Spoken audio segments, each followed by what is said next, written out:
সরকারি বাসের ধাক্কায় আহত পথচারী, ঘটনায় উত্তেজনা এলাকায়।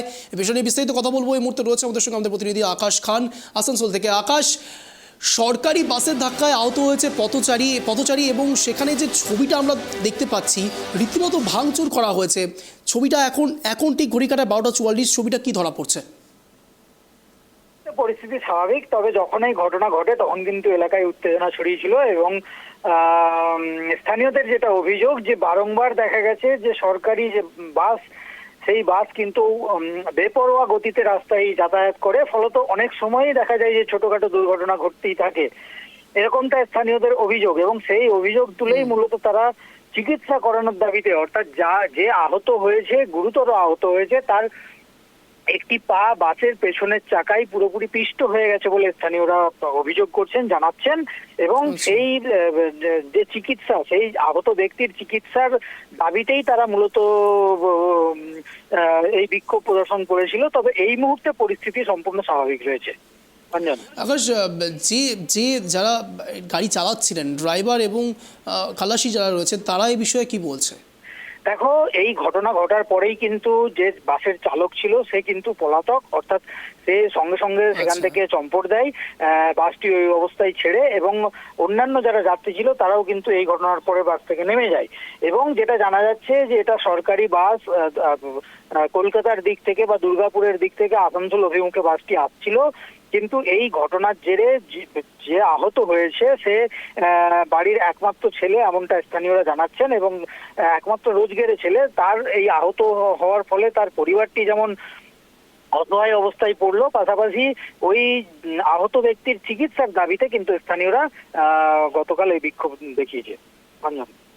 এখনো পর্যন্ত কোনো পুলিশি তদন্ত কিংবা পুলিশের কোনো তৎপরতা? দেখো, ঘটনার পরেই কিন্তু স্থানীয়দের সহযোগিতায় এবং পুলিশ তাকে উদ্ধার করে হাসপাতালে চিকিৎসার জন্য পাঠিয়েছে। তবে পুরো ঘটনা ঘিরে কিন্তু একটা ব্যাপক চাঞ্চল্যকর পরিস্থিতি তৈরি হয়েছিল, সেই ছবিও তুমি দেখছো বা আমাদের দর্শকরা দেখছে। কিন্তু পরবর্তীতে পুলিশি হস্তক্ষেপেই যেমন বিক্ষোভ উঠে যায়, পাশাপাশি যে আহত ব্যক্তি তার চিকিৎসার সমস্ত ব্যবস্থা করা হয়েছে, আসানসোল জেলা হাসপাতালে তাকে চিকিৎসার জন্য পাঠানো হয়েছে, এমনটাই আমরা জানতে পারছি। এবারে অনেক ধন্যবাদ আকাশ। যে তিনটে ছবি আপনাদের পাশাপাশি রাখছি, একদিকে পুলিশের সঙ্গে সাধারণ স্থানীয় বাসিন্দাদের বচসা, অন্যদিকে সাধারণ মানুষের জনতার জনরোষ, এবং অন্যদিকে এই জনতার জনরোষে, উত্তপ্ত জনতার রোষে ভাঙচুর হয়েছে বাসে। বিভিন্ন ছবি আপনাদের সামনে রাখছি। একদিকে দেখুন জুতো ছিটিয়ে রয়েছে, অন্যদিকে ছড়িয়ে রয়েছে, অন্যদিকে বাসের কাঁচ সেটা পর্যন্ত ভাঙা, মাকড়সার জালের মতো ভেঙে রয়েছে। অন্যদিকে লোহার রড, সে ছবিও আপনাদের সামনে রাখা হচ্ছে। অর্থাৎ খুব স্বাভাবিকভাবে উত্তপ্ত জনতার রোষ, ভাঙচুর হয়েছে সরকারি বাসে।